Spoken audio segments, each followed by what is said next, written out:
നമസ്കാരം. Raf talk ഫുട്ബോളിലേക്ക് അവർക്കും സ്വാഗതം. ഫിഫ വേൾഡ് കപ്പിൽ നോർവേയെ മറികടന്നുകൊണ്ട് ഇംഗ്ലണ്ട് സെമി ഫൈനലിലേക്ക് കടന്നിരിക്കുന്നു. എക്സ്ട്രാ ടൈമിലാണ് ഇംഗ്ലണ്ടിൻ്റെ വിജയ ഗോൾ വരുന്നത്.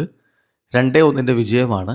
2 ഗോളുകളും ജൂഡ് ബെല്ലിംഗാമാണ് നേടിയത്. വാവ്, ജൂഡ് മിന്നും ഫോമിലാണ്. 6 വേൾഡ് കപ്പ് മത്സരങ്ങൾ, 6 ഗോളുകൾ.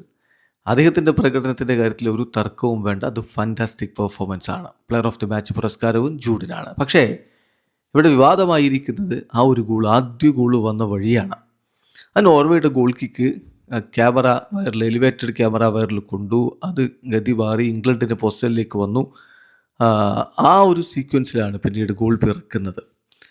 ശരിക്കും പറഞ്ഞാൽ സാധാരണ അത് ഫുട്ബോൾ നിയമം അനുസരിച്ച് ആ ഒരു ടച്ച് ചെയ്തതോടുകൂടി ആ സീക്വൻസ് ക്യാൻസൽ ചെയ്ത് വീണ്ടും ഗോൾ കിക്ക് എടുക്കേണ്ടതായിരുന്നു. അതിലേക്ക് പോയില്ല എന്നുള്ളതാണ്. വാർ ഇടപെട്ടില്ല. ഇതൊക്കെ വലിയ വിവാദമായി ഇപ്പോൾ മാറിയിട്ടുണ്ട്. പക്ഷേ ഫിഫക്ക് അതിനൊരു ന്യായീകരണമുണ്ട്. ഫിഫ ഗ്രാഫ് നോക്കുമ്പോൾ അതിൽ ഒരു ഗ്രാഫിൽ പീക്ക് സ്പൈക്കൊന്നും കാണുന്നില്ല, അതുകൊണ്ട് അങ്ങനെ ടച്ച് ചെയ്തിട്ടില്ല എന്നാണ് ഫിഫ പറയുന്നത്. പക്ഷേ നോർവേ അതിനെതിരെ ശക്തമായി രംഗത്ത് വന്നിട്ടുണ്ട്. ഫിഫ പറയുന്നത് no peak on the graph എന്നാണ്. എന്ന് പറഞ്ഞാൽ ബോള് ക്യാമറ കേബിളിൽ ഹിറ്റ് ചെയ്തിട്ടില്ല ആ ഗോളിൻ്റെ ബിൽഡപ്പിൽ എന്നാണ് ഫിഫ പറയുന്നത്. നോർവേ ശരിക്കും പറഞ്ഞാൽ അതിൽ വലിയ രൂപത്തിൽ എതിർപ്പിലാണ്. റീപ്ലേകളൊക്കെ കാണുമ്പോൾ നമുക്കതിൽ ഹിറ്റ് ചെയ്ത് വരുന്നത് കാണാനും പറ്റും. So under the rules play should have been stopped. നിയമം അനുസരിച്ച് അവിടെ കളി നിർത്തണമായിരുന്നു, എന്നിട്ട് റീസ്റ്റാർട്ട് ചെയ്യേണ്ടതായിരുന്നു. അതല്ല സംഭവിച്ചിട്ടുള്ളത് എന്നതാണ് പ്രശ്നം.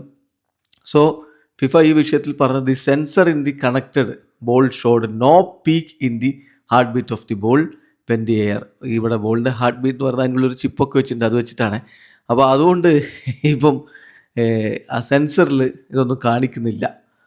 അതുകൊണ്ട് ബോള് ഓവർ ഹെഡ് ക്യാമറ വയറിൽ ടച്ച് ചെയ്ത് അതിൻ്റെ മൂവ്മെൻറ്റ് ചേഞ്ചായി എന്ന് പറയാൻ പറ്റില്ല എന്നാണ് ഫിഫയുടെ ഒരു ഒഫീഷ്യൽ ന്യായീകരണം ഈ വിഷയത്തിൽ വന്നിട്ടുള്ളത്.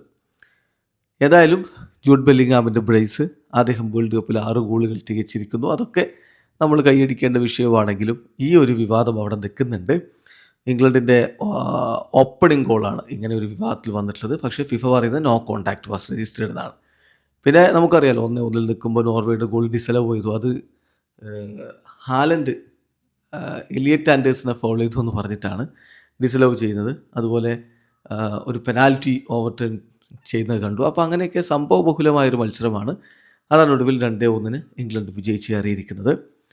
കളിയിൽ ഇംഗ്ലണ്ടിൻ്റെ മുന്നേറ്റങ്ങൾ നയിച്ചുകൊണ്ട് ആദ്യ 11-ൽ ഹാരി കെയ്നും മാഡ്യൂക്കും ജൂഡ് ബെല്ലിംഗാമും ആൻ്റണി ഗോർഡനും ഒക്കെ ഉണ്ടായിരുന്നു. മറുഭാഗത്ത് ഷൂൾട്രിപ്പും ഏർലിംഗ് ഹാലൻഡും സോർലോത്തും ചേർന്നുകൊണ്ടാണ് നോർവേയുടെ മുന്നേറ്റങ്ങൾ നയിച്ചത്. നോർവേ കട്ടക്ക് നിന്നിട്ടുണ്ട് എന്നുള്ള കാര്യത്തിൽ തർക്കമില്ല. 36-ാമത്തെ മിനിറ്റിൽ ഷൂൾട്രിപ്പിലൂടെ അവർ ലീഡ് പെടുത്താണ്. പക്ഷേ ജൂഡ് ബെല്ലിംഗാമിലൂടെ ആദ്യ പകുതിയുടെ അവസാനത്തിന് തൊട്ട് മുമ്പായിട്ട് ഇംഗ്ലണ്ട് ഒപ്പം പിടിച്ചു. ആ ഗോളിലാണ് ഈ വിവാദമുള്ളത്. ഏതായാലും കളി 1-1 സമനില അവസാനിച്ചതിനെ തുടർന്ന് എക്സ്ട്രാ ടൈമിലേക്ക് പോവുകയും എക്സ്ട്രാ ടൈമിൽ 93-ാമത്തെ മിനിറ്റിലാണ് ജൂഡ് ബെല്ലിംഗാം അവരുടെ വിജയ ഗോൾ നേടുന്നത്.